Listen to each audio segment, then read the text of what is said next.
बिस्मिल्लाहिर्रहमानिर्रहीम फ्रेंड्स, आज हम ये प्रॉब्लम रिजॉल्व करेंगे जो कंबाइंड कॉम्पिटिटिव एग्जाम 2018 में और 2011 में भी आ चुका है। तो ये बहरहाल हम 2018 का प्रॉब्लम रिजॉल्व करेंगे जो आपको स्क्रीन पर भी नज़र आ रहा है। ये क्वेश्चन पेपर है कंबाइंड कॉम्पिटिटिव एग्जाम का 2018 का। सब्जेक्ट है irrigation and drainage, maximum marks 100 का। और ये जो क्वेश्चन नंबर 2 है जो आप देख रहे हैं ये मार्क्स है 20 मार्क्स का। और इसमें हमें क्वेश्चन दिया गया है कि determine irrigation schedule in number of days, यानी इरिगेशन शेड्यूल वो नंबर ऑफ डेज में फाइंड करना है। और ये डेटा भी दी गई है, daily evapotranspiration, field capacity, permanent wilting point, ये सब दी गई है डेटा। तो ये बहुत इंपॉर्टेंट है, बहुत दफ़ा प्रीवियस ईयर्स में भी ये रिपीट हो चुका है। आप देखें 2011 में भी सिमिलर जो है क्वेश्चन आ चुका है, लेकिन थोड़ी डिफरेंट डेटा के साथ के उसमें irrigation schedule in number of days find करना हो रहा है।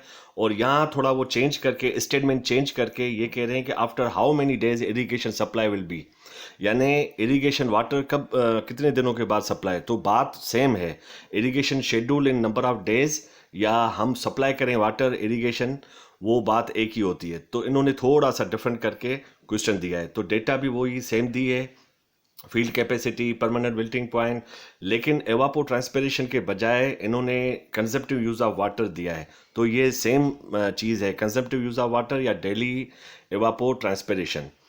तो चलिए हम क्वेश्चन नंबर 2 को जो है वो 2018 का वो आज रिजॉल्व करेंगे। Question number 2 is determine irrigation schedule in days to supply water in order to ensure efficient irrigation for maximum crop yield for following data. So this is data is given in the question and you have to determine the irrigation schedule in days. Now this is the question, determine the irrigation schedule in days. As an irrigation engineer we must know that कि हमें कितने number of days के बाद, कितने यानी कि frequency के बाद हमें पानी देना चाहिए फील्ड्स को, फार्म्स को। तो चलिए दोस्तों, ये हम जो है डिटरमिन करेंगे in number of days. So this is the data, daily evapotranspiration of the crop. This is also known as the CU, consumptive use. This is the 14 millimeter. And the second one is the field capacity of soil, FC. It is denoted by the FC, 28%. Number third is permanent wilting point, PWP, is equal to 15%. Number 4, dry density of the soil, gamma S, 17 kilonewton per meter cube. Effective root zone depth is DR is equal to 0.7 meter. So this is the given. Before we resolve this problem, we must understand the data terms. अब ये terms कौन से हैं वो मैं आपको समझाऊंगा। Daily evapotranspiration of the crop, यानी इसको आप ये भी कह सकते हैं कंजप्टिव यूज ऑफ वाटर। जैसे मैंने लिखा है CU, कंजप्टिव यूजेज, यानी कंजप्टिव यूज ऑफ वाटर। इस पे मैंने प्रीवियस लेक्चर भी मैंने शेयर किया था, आप मेरे यूट्यूब चैनल पे देख सकते हैं इरिगेशन प्लेलिस्ट में। उसमें कंजप्टिव यूज ऑफ वाटर में मैंने ज़्यादा एक्सप्लेन किया था।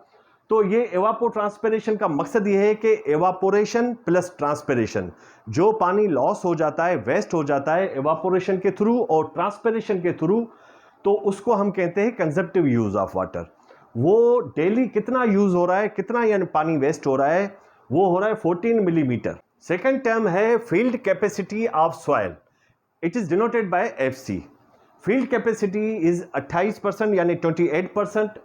ये आपको मैं फिगर में समझाऊंगा। परमानेंट विल्टिंग पॉइंट PWP 15% है, वो भी मैं इस फिगर में समझाऊंगा। ड्राई डेंसिटी ऑफ सॉइल, आपको पता है वेट पर यूनिट वॉल्यूम जो सॉइल का, किले का दिया गया है वो 17 kilonewton per meter cube. Effective root zone depth DR वो भी दी गई है, प्रोवाइड की गई है क्वेश्चन में, 0.7 मीटर। अब आ जाते हैं इसके फार्मूला पे, उसके बाद मैं आपको ये फिगर भी समझाऊंगा। तो फार्मूला है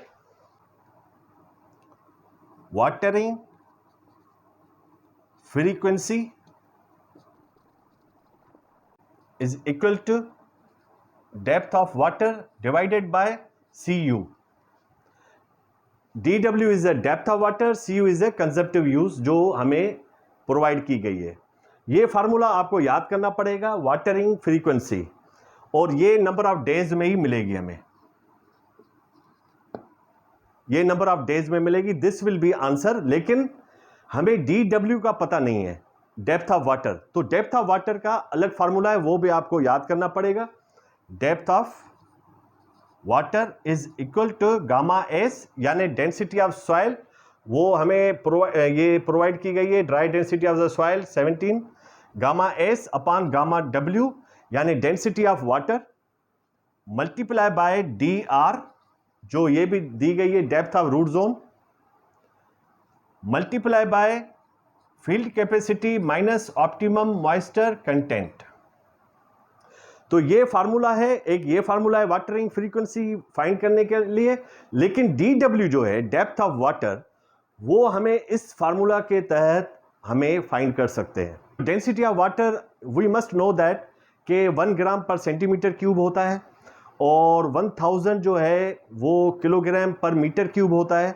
तो इसी तरह डेंसिटी ऑफ वाटर हमें इस किलो न्यूटन में 9.81 kilonewton per metre cube होता है। तो density of water is equal to 9.81 kilonewton per metre cube. अब मैं आपको बताऊंगा कि ये टर्म्स कौन से हैं, फील्ड कैपेसिटी ऑफ सॉइल क्या है, और परमानेंट विल्टिंग पॉइंट ये क्या है, ऑप्टिमम मॉइस्चर कंटेंट क्या है।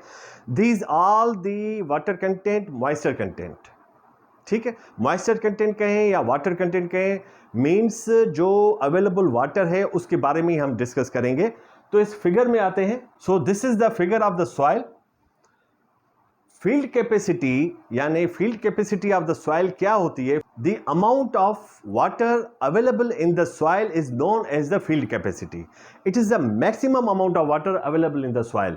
सॉइल में जितना भी मैक्सिमम अवेलेबल वाटर होगा उसको हम फील्ड कैपेसिटी कहेंगे। उसकी जो कैपेसिटी है सॉइल की वो इतनी है। उसके बाद जो पानी होगा वो ड्रेन ऑफ हो जाएगा through the gravitational force.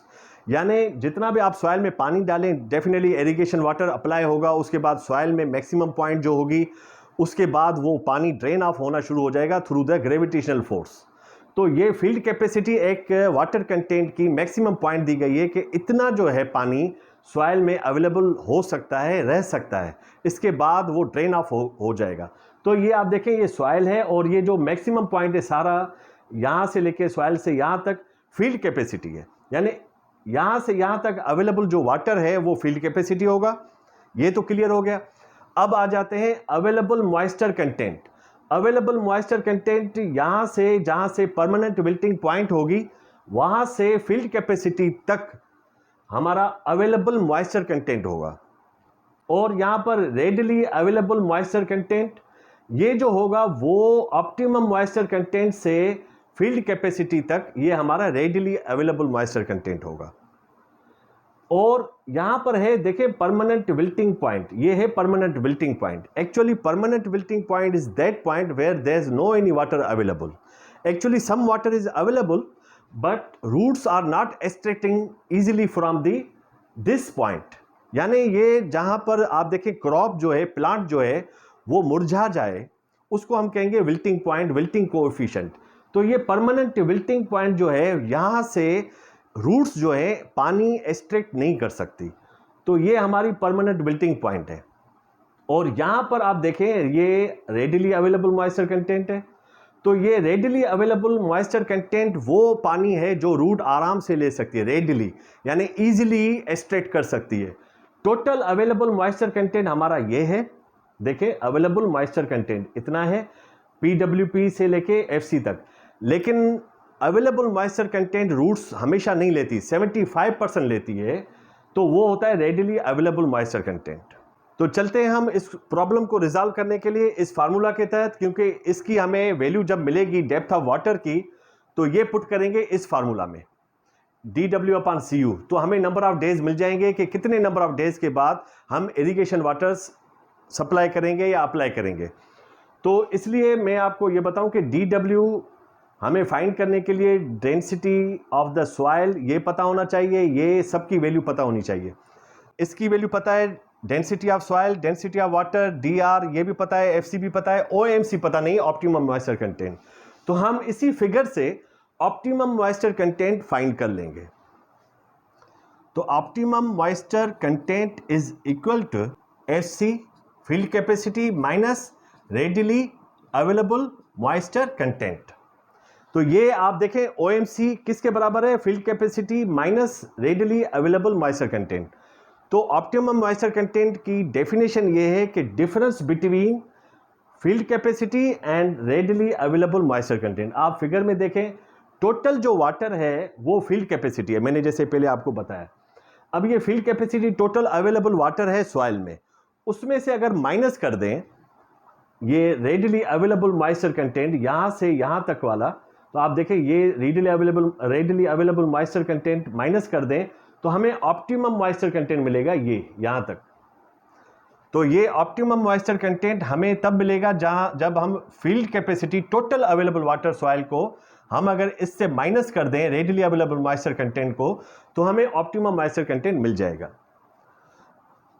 Field capacity minus readily available moisture content की हमें वैल्यू नहीं मिली हुई, इसको जनरली हम 75% of the available moisture content लेते हैं। 75% of available moisture content, this is the general usages के 75% जो है रूट्स वो एक्सट्रैक्ट कर सकती हैं water from the available moisture content. तो ये होगा रेडिली अवेलेबल मॉइस्चर कंटेंट। जो हमारा रेडिली अवेलेबल मॉइस्चर कंटेंट है उसमें से आप देखें ये अवेलेबल मॉइस्चर कंटेंट है टोटल, इसमें से 75% आप ले लें तो हमें रेम मिल जाएगा, रेडिली अवेलेबल मॉइस्चर कंटेंट। तो ये 75% मोस्टली रूट्स जो हैं वो जनरली 75% लेती हैं, तो हम 75% ऑफ AMC। तो ये भी आपको याद करना पड़ेगा कि जनरली 75% होता है, is equal to FC minus 75% of ये जो AMC है अवेलेबल मॉइस्चर कंटेंट, ये आप भी फिगर से हम फाइंड करेंगे कि ये किसके इक्विवेलेंट है। आप देखें ये अवेलेबल मॉइस्चर कंटेंट है, अगर हम फील्ड कैपेसिटी से PWP permanent wilting point minus करेंगे तो हमें अवेलेबल मॉइस्चर कंटेंट मिल जाएगा। आप इस फिगर से देख लें कि अवेलेबल मॉइस्चर कंटेंट यहाँ से यहाँ तक है और फील्ड कैपेसिटी यहाँ से टोटल यहाँ तक है।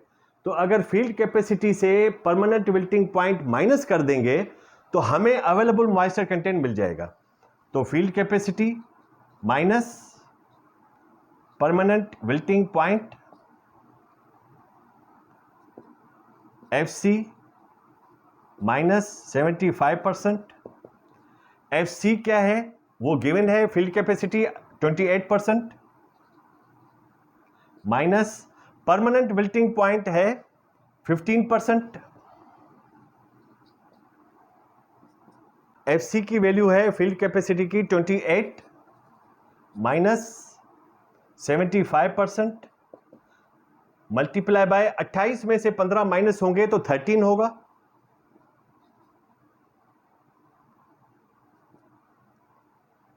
28 माइनस 75% को हम अगर इस तरह लिखें 75 डिवाइडेड बाय 100 इंटू 13, 28 माइनस 9.75, क्योंकि 75 डिवाइडेड बाय 100 मल्टीप्लाई बाय 13 तो आंसर आएगा 9.75 इज इक्वल टू 18.25%। अब ये परसेंटेज में क्यों आया, दिस इज अ क्वेश्चन के आपने ये परसेंटेज आपने देखा कि 18.25, 28 में से माइनस हुआ 9.75 तो आंसर आएगा 18.25 परसेंटेज, इसलिए कि ये गिवन था FC 28% थी और ये भी परसेंटेज में था, ये भी परसेंटेज, तो 28%, 15% ये भी परसेंटेज ही था, तो ये सब गिवन था परसेंटेज में, तो हमने आंसर भी परसेंटेज में आएगा। तो ये माइंड इट कि ये आंसर आएगा परसेंटेज में, तो ये आ गया ऑप्टिमम मॉइस्चर कंटेंट, क्योंकि ये देखें हमने ऑप्टिमम मॉइस्चर कंटेंट हमें उसकी वैल्यू मिल गई 18.25%। ये ऑप्टिमम मॉइस्चर कंटेंट 18.25% की वैल्यू इस फार्मूला में डेप्थ ऑफ वाटर फिर हमें मिलेगा, इस फार्मूला में हम पुट करेंगे जो ऑप्टिमम मॉइस्चर कंटेंट है इसमें हम पुट करेंगे तो हमें डेप्थ ऑफ वाटर हमें मिल जाएगा। DW is equal to gamma S is density of the soil 17 kilonewton per meter cube, 17 divided by density of water is 9.81 multiply by dr 0.7 meter, FC is field capacity 28% minus optimum moisture content हमने अभी अभी find किया है 18.25%। ये जो optimum moisture content है, ये जो अभी हमने फाइंड किया है 18.25%, ये भी परसेंटेज में, ये भी परसेंटेज में। 17 को 9.81 से डिवाइड करेंगे तो आंसर आएगा 1.733 इंटू 0.7। 28% को हम इस तरह भी लिख सकते हैं, 28 को अब डिवाइड करेंगे 100 से तो 0.28 माइनस इसको भी हम अगर 100 से डिवाइड करेंगे तो 0.1825 is equal to 1.733 multiply by 0.7।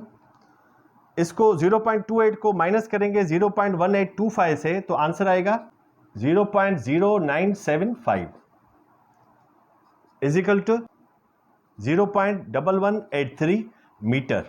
अब ये जो है 1.733 मल्टीप्लाई करेंगे इससे और इससे मल्टीप्लाई होगा तो आंसर आएगा 0.1183 मीटर। अब ये मीटर में क्यों, ये जो हमेशा ये जो आप फार्मूला देखें डेप्थ ऑफ वाटर, ये हमेशा मीटर में आएगा, ठीक है, तो ये हमेशा मीटर में आएगा। Now this is the value of the depth of the water. अब ये हमें जो वैल्यू मिली है वो डेप्थ ऑफ वाटर है। डेप्थ ऑफ वाटर क्या हुआ, 0.1183 मीटर,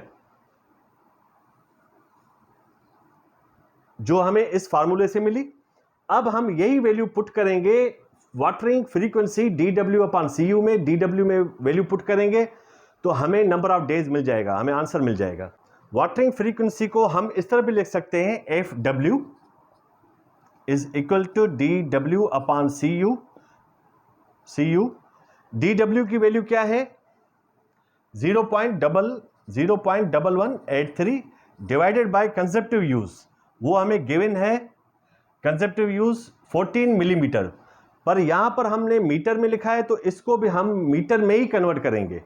तो इसको अगर मीटर में कन्वर्ट करेंगे तो इसका आंसर आएगा, इसको 1000 से डिवाइड करेंगे क्योंकि मिलीमीटर है, तो मीटर में कन्वर्ट करने के लिए 1000 से डिवाइड करेंगे 0.014 मीटर, तो यहां लिखेंगे 0.014 मीटर। अब इसको यहां से डिवाइड करेंगे तो आंसर आएगा वाटरिंग फ्रीक्वेंसी विल बी, तो आंसर आएगा 8.45 डेज।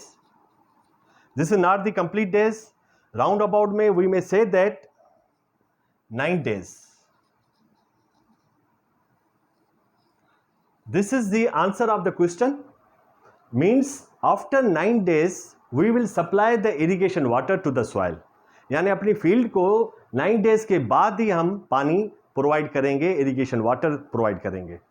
तो ये इट्स वेरी वेरी इंपॉर्टेंट। ये जो क्वेश्चन है बहुत दफ़ा आ चुका है, पास्ट पेपर्स आप देखें, लेकिन थोड़ी डेटा जो होती है वो चेंज होती है। तो I hope that you may understand and it's very very easy. And next video तक, नेक्स्ट टॉपिक तक आप मुझे दें इजाज़त। अल्लाह हाफिज़।